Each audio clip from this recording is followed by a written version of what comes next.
ஹனுமனுக்கு இருக்கக்கூடிய பெரிய விஷயம் சக்தி என்ன தெரியுமா? 2 லைன் ஸ்லோகம் தான். அந்த 2 லைனை கரெக்டா நம்ம மனசார டெய்லி சொன்னா போறோம், அந்த லைஃப் அப்படியே மாறும்.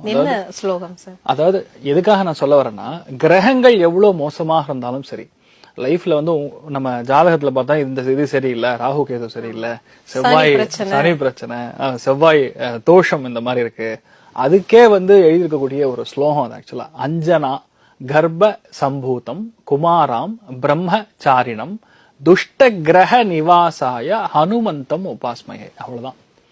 நான் மறுபடியும் சொல்றேன், நோட் பண்ணுங்க. அஞ்சனா கர்ப்ப சம்பூதம் குமாராம் பிரம்மச்சாரிணம் துஷ்ட கிரக நிவாசாய அனுமந்தம் உபாஸ்மகே. ஏன்னா அதை சொல்றதே நீங்களே புரிஞ்சுப்பீங்க. துஷ்ட கிரகத்துடைய வலிமைகள் எந்ததான் ஜாதகத்துல இருந்தாலும் அது உடையணும் அப்படின்னா இந்த 2 லைன் ஸ்லோகம் தாரக மந்திரம்.